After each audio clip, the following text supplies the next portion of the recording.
नमस्कार, मी प्रियंका। आपण आजच्या व्हिडिओमध्ये बघणार आहोत बीटेक सिव्हिल इंजिनिअरिंग या कोर्स बद्दल माहिती। चला तर व्हिडिओला सुरुवात करूया। व्हिडिओला सुरुवात करण्यापूर्वी सगळ्यांना विनंती आहे की व्हिडिओ शेवटपर्यंत बघा आणि चॅनलला सबस्क्राइब करा। तर फर्स्ट आपण या व्हिडिओमध्ये बघणार आहोत की सिव्हिल इंजिनिअरिंग म्हणजे काय, सिव्हिल इंजिनिअरिंग मध्ये आपल्याला कोणकोणते सब्जेक्ट शिकण्यास भेटतात, त्याच्यामध्ये आपल्याला कोणकोणत्या क्षेत्रामध्ये आपल्याला जॉब करण्याची संधी भेटते आणि सॅलरी किती राहील आणि आपल्याला कॉलेजेस कोणकोणते आहेत इंडियामध्ये आणि महाराष्ट्रामध्ये सिव्हिल इंजिनिअरिंग करण्यासाठी। तर फर्स्ट आहे सिव्हिल इंजिनिअरिंग म्हणजे काय। तर सिव्हिल इंजिनिअरिंग हा 4 वर्षाचा अंडर ग्रॅज्युएटेड कोर्स आहे। त्यामध्ये विद्यार्थ्यांना रस्ते, पूल, इमारत किंवा बांधकाम या क्षेत्रामधील किंवा त्या संबंधित माहिती शिकण्यास भेटते। तसेच त्यामध्ये ज्या विविध टेक्नॉलॉजी आलेल्या आहेत नवनवीन, त्या सुद्धा विद्यार्थ्यांना शिकण्यास भेटतात। तर सिव्हिल इंजिनिअरिंग हा 4 वर्षाचा कोर्स असून त्यामध्ये आपल्याला 8 सेमिस्टर आहेत। त्यामध्ये आपल्याला कोणकोणते विषय असतात हे आपण आता पाहूयात। तर बेसिक इंजिनिअरिंग सब्जेक्ट आहेत ते म्हणजे फिजिक्स, केमिस्ट्री, मॅथमॅटिक्स, मेकॅनिक्स आणि इंजिनिअरिंग ड्रॉइंग। हे झाले बेसिक इंजिनिअरिंग। म्हणजे हे सब्जेक्ट आहेत ते आपल्याला सगळ्या ब्रांचमध्ये किंवा सगळ्या इंजिनिअरिंगचे जे कोर्सेस आहेत त्यामध्ये आपल्याला सेम असतात। तर तसेच आता पाहूयात की सिव्हिल इंजिनिअरिंग मध्ये आपल्याला कोणकोणते सब्जेक्ट असतात। तर फर्स्ट आहे स्ट्रक्चरल इंजिनिअरिंग, त्यानंतर आहे हायड्रॉलिक, थर्ड आहे अर्थक्वेक इंजिनिअरिंग, त्यानंतर ट्रान्सपोर्टेशन इंजिनिअरिंग, कन्स्ट्रक्शन इंजिनिअरिंग, नंतर वॉटर रिसोर्सेस मॅनेजमेंट, नंतर प्रॅक्टिकल ट्रेनिंग। हे आपल्याला सब्जेक्ट सिव्हिल इंजिनिअरिंग मध्ये शिकण्यास भेटतात। आता पाहूयात की सिव्हिल इंजिनिअरिंग मध्ये जर आपल्याला ऍडमिशन घ्यायचं असेल तर आपल्याकडे कोणकोणत्या स्किल्स असल्या पाहिजेत। तर सिव्हिल इंजिनिअरिंग मध्ये आपल्याला जर ऍडमिशन घ्यायचं असेल तर फर्स्ट आहे आपल्याकडे लिडरशिप क्वालिटी असली पाहिजे किंवा आपल्याला सगळ्यांना सोबत घेऊन चालण्याची क्षमता आपल्याकडे असली पाहिजे किंवा लीडर वर्क आपल्याला करता आलं पाहिजे।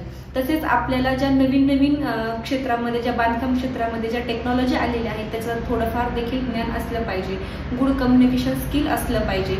ह्या सगळ्या स्किल आपल्याकडे असल्या पाहिजेत। आता पाहूयात की सिव्हिल इंजिनिअरिंग मध्ये जर आपण ऍडमिशन घेतलं आणि सिव्हिल इंजिनिअरिंग हा जर कोर्स आपण कंप्लीट केला तर आपल्याला कोणकोणत्या क्षेत्रामध्ये आपण जॉब करण्याची आपल्याला संधी भेटू शकते। तर फर्स्ट आहे आपल्याला कन्स्ट्रक्शन इंजिनिअरिंग या डिपार्टमेंटमध्ये। तर कन्स्ट्रक्शन इंजिनिअरिंग या जर डिपार्टमेंटमध्ये आपल्याला काम करण्याची संधी भेटली तर आपल्याला त्यामध्ये कोणकोणते काम असतं। तर फर्स्ट आहे सिव्हिल इंजिनियर म्हणून आपण काम बघू शकतो, तसेच प्रोजेक्ट मॅनेजर म्हणून आपल्याला काम करण्याची संधी भेटते। तसेच विविध जे गव्हर्नमेंट आणि प्रायव्हेट सेक्टर आहेत, म्हणजे गव्हर्नमेंट सेक्टरमध्ये सुद्धा आपल्याला जॉब ऑपॉर्च्युनिटी भेटू शकतात सिव्हिल इंजिनिअरिंग झाल्यानंतर आणि प्रायव्हेट सेक्टरमध्ये सुद्धा आपल्याला जॉब ऑपॉर्च्युनिटीज भेटू। त्यानंतर येतं स्ट्रक्चरल इंजिनिअरिंग। जर स्ट्रक्चरल इंजिनिअरिंग या डिपार्टमेंटमध्ये जर आपल्याला जॉब ऑपॉर्च्युनिटीज भेटली तर त्यामध्ये आपल्याला कोणता रोल असतो। तर जे आपण पूल, इमारत किंवा रस्ते बांधणी यांची जी डिझाईन असतात ती डिझाईन तयार करणं आणि त्यांचं देखरेखीचं कार्य हे आपल्याला याच्यामध्ये काम करण्याची संधी भेटते। त्यानंतर येतं अर्थक्वेक आणि वॉटर रिसोर्सेस मॅनेजमेंट। जर या डिपार्टमेंटमध्ये जर आपल्याला काम करण्याची संधी भेटली तर जल आणि पाणी व्यवस्थापन कसं करायचं आणि त्या संबंधित माहिती आपल्याला याच्यामध्ये शिकण्यास भेटते। आता हे सगळं झालं आपल्याला सिव्हिल इंजिनिअरिंग मध्ये आपण कोणकोणत्या क्षेत्रात जॉब करू शकतो किंवा कोणते स्किल्स आपल्याकडे पाहिजेत आणि सिव्हिल इंजिनिअरिंग म्हणजे काय याबद्दल माहिती। तर आता पाहूया की सिव्हिल इंजिनिअरिंग करण्यासाठी आपल्याला पात्रता कोणकोणती लागते। तर सिव्हिल इंजिनिअरिंग मध्ये जर ऍडमिशन घ्यायचं असेल तर विद्यार्थ्यांना PCM हा ग्रुप असणे आवश्यक आहे, फिजिक्स, केमिस्ट्री आणि मॅथमॅटिक्स। तसेच विद्यार्थ्यांना 12वी सायन्समध्ये 50% गुण मिळणे आवश्यक आहे। त्यानंतर विद्यार्थ्यांना JEE ची एंट्रन्स एक्झाम द्यावी लागते।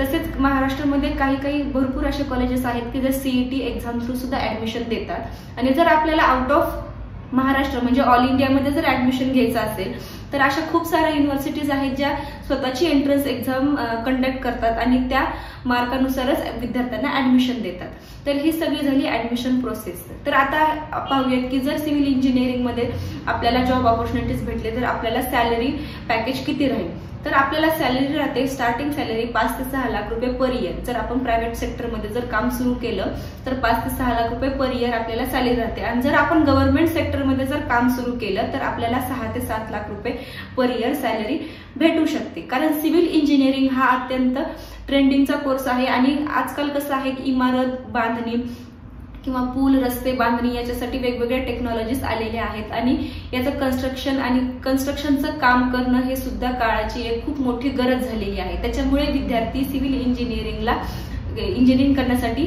प्रेफर करत आहेत. आणि जर विद्यार्थ्यांना ऍडमिशन घ्यायचं असेल सिव्हिल इंजिनिअरिंग या कोर्ससाठी तर भारतामध्ये अशा खूप साऱ्या प्रायव्हेट युनिव्हर्सिटीज आहेत ज्या आपल्याला सिव्हिल इंजिनिअरिंग कोर्स प्रोव्हाइड करतात कमीत कमी फीजमध्ये.